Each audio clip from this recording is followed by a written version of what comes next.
2023, an internal memo from Mr.Beast Productions was leaked to the public, and it had a ton of super valuable information. I've put together what I think to be the most valuable things, little insights, little tidbits of information from it that you can apply to your life and business. This is George Levy, and welcome to the Implied Podcast. Everything in your organization is interconnected. I could make a separate book for creative, a separate book for production, a separate book for editors, etc. But I think that'd be dumb. Everything we do here is interconnected, and the more you understand about what others are doing and trying to accomplish, the better set up for success you will be.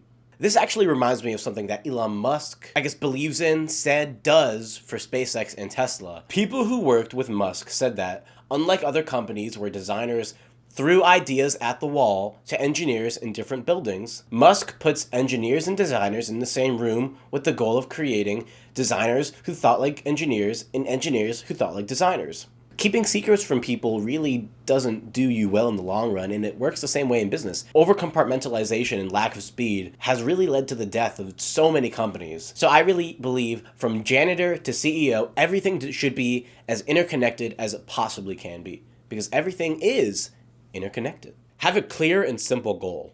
Your goal here is to make the best YouTube videos possible. That's the number one goal of this production company. It's not to make the best produced videos, not to make the funniest videos, not to make the best looking videos, not the highest quality videos. It's to make the best YouTube videos possible. Even I, as a singular individual in the realm of humanity, have a lot of trouble picking a direction to go in. It's something I struggle with all the time, personally. So if you're running a business and you're trying to lead a team of people or trying to lead an organization towards a singular purpose, you as the founder, you as the owner, should have a really fucking good idea of what that is. You need to know, like the back of your hand, why are we doing what we're doing? Steve Jobs' core goal for Apple was make insanely great products. Jeff Bezos' core goal for Amazon was be Earth's most consumer-centric company. And for Jensen Huang, his core goal at NVIDIA is solve the world's most difficult computing problems. Those aren't really difficult to understand. They might be difficult to implement, and there might be layers and layers and layers to them, but at a really simple, quick glance, it's really simple. Make really great products. And having a core message that is really simple is really important and is really going to help set the direction of your company. And life too, I guess. Only work with A players. You're either an A player, B player, or C player. There is only room at this company for A players. A players are obsessive, learn from mistakes, coachable, intelligent, don't make excuses, believe in YouTube, see the value of this company, and are the best in the goddamn world at their job. B players are new people who need to be trained into A players, and C players are just average employees. They don't suck, but they aren't exceptional at what they do. They just exist, do whatever, and get a paycheck. C players are poisonous and should be transitioned to another company immediately. It's really important to keep the integrity of your company, because if you have 10 employees and they just don't care, even if you are just the most passionate, like preaching the gospel at people, my company is the best. If the 10 people working at your company don't care, your company doesn't care, because a company is made up of people. I would also like to add something that Steve Jobs said. A players hire A players, B players hire C players, and C players hire D players. Meaning, the second that you hire a B player, your organization is going to die. Do something only you can do. Anytime we do something that no other creator can do, that separates us, Mr.Beast Productions, in the viewers' minds, and makes our videos more special to them. It changes how they see us, and it does make them watch more videos and engage more with the brand. You can't track the wow factor, but I can describe it. It's anything that no other YouTuber can do, and it's important that we never lose our wow. Naval Ravikant said, escape competition through authenticity. If you are authentic, if you are true to who you are, if you act like you are, that is setting you apart from your competition.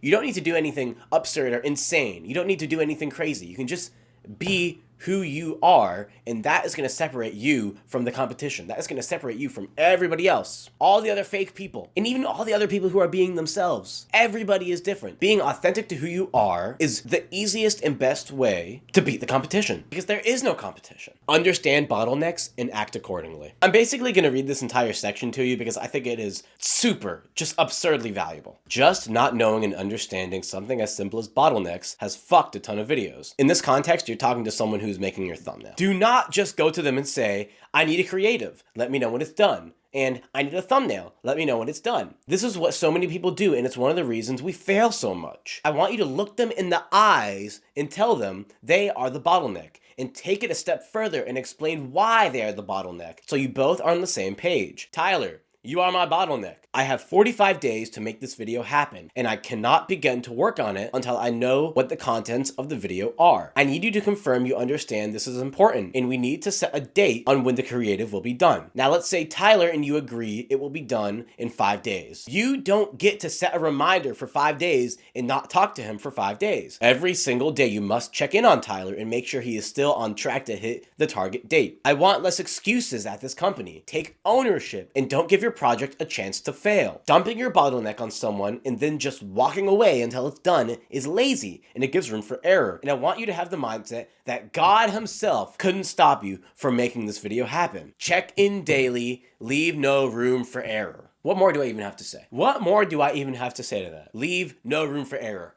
God himself cannot stop you from making that video. He's really pushing like a level of monomaniacal accountability that is just almost unheard of. I mean, you can tell he's like 25 or 26, and he is one of the richest creators ever. His organization is worth billions and billions and billions of dollars because he wants this kind of monomaniacal focus on every part of the process, on everything. It's the little details that really make or break an organization. Say the negatives. Don't just tell people on your team or me why something is good. It's infinitely more valuable to tell us why it's not good. I found the castle we need for the video, but it's booked all year, over budget, and someone died in it last week. This actually reminds me of something I read in one of Warren Buffett's shareholder letters. Just tell me the bad news, the good news will take care of itself. And that has to be one of the truest things ever. Good news does take care of itself. Looking at it like solely analytically, telling people anything other than bad news or anything other than problems that need to be fixed is basically useless. Now, stop here. For morale, it's really important. Tell people good news. That's a very important thing. Creativity saves money. People always assume money is the answer, and if we spend more money, we can give Jimmy, Mr.Beast, what he wants, which is wrong. Creativity is the answer.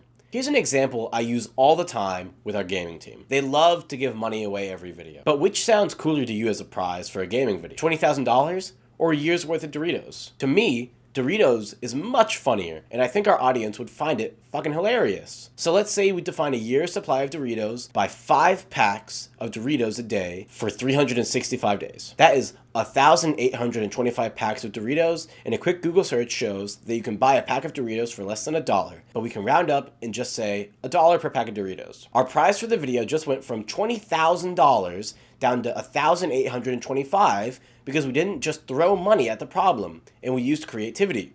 This applies to everything every single one of you does. Creativity is basically the answer to everything. Because creativity is just finding different solutions to already existing problems. And that's where the best businesses come from. An example I just thought of is, why do we need a new TV show every year? Like every year there are new TV shows. Every month, new TV shows added to Netflix. New. It's because although the old stuff isn't bad, after watching something again and again and again, there's an entertainment gap that needs to be filled by the new content. And we as humans love new stuff. You can't deny that for a second. We love the novelty of new stuff. So there is a problem that needs to be solved by really good shows, creativity. I just thought of that. Higher forms of communication. It's very important you know when to call people for stuff, grab them in real life, and when to text them. The lower the form of communication, the more miscommunication you will face. As I am typing this, you have no idea if I'm laughing, smiling, happy, mad, or sad. You can't read my body language or my face, and because of that, it's not guaranteed that you'll understand what I'm conveying. Need more toilet paper in the bathroom? A text is probably fine. 1 week out from a video and the thing you're working out just went south, minimum a multi-way call with the heads of the video. Ideally, grab them in real life if you can. That was a really good point. If I'm just typing something, if I'm just typing like a tweet or something, you don't see the body language, you don't see if I'm smiling, happy, sad, mad, you don't see it, you don't know. When you're texting someone something really important, they're going to think it's not as important as if you called them and they heard it in your voice. This is really important. You need to do this. Versus a text, even if it's in all caps. This is really important. Get it done. Them hearing it from you with the emotion in your voice is going to cement that message into the person you're speaking to significantly more. You are what you think about.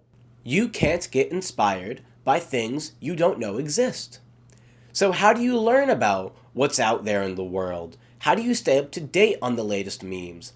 How do you know what's going on with celebrities? What's trending on YouTube, what other creators are doing, what's popping on TikTok, your information diet. Consume things on a daily basis that help you write better content. I would kind of sum that up as you are what you think about. Let's say your dream is to make an electric car, the new electric car. You want to be the next Tesla. How are you going to do that? You're going to do that by studying everything about from the beginning of cars, to horse carriages, to Tesla, Ford, to how the production lines work. You're going to know any and everything about cars. You're going to have just a generational wealth of knowledge in your brain. It's going to come from constantly studying and studying and applying and studying and studying and applying knowledge and facts and things and mentors. You're going to constantly be consuming it. That's the only way you're going to be able to keep up, and that's the only way that you're going to actually be able to make a really good electric car. By knowing everything, not only about electric cars, but everything about the industry and more. You need to have such a wealth of knowledge that you can let your brain come up with these ideas, that you can let these ideas flow into you. But you can only do that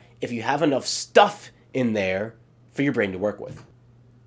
Anyway, it's the end of the show. Thank you very much for watching. Every episode I really want to improve. This is the first time I've actually done it like this, and I really like it. I don't know how to run a show.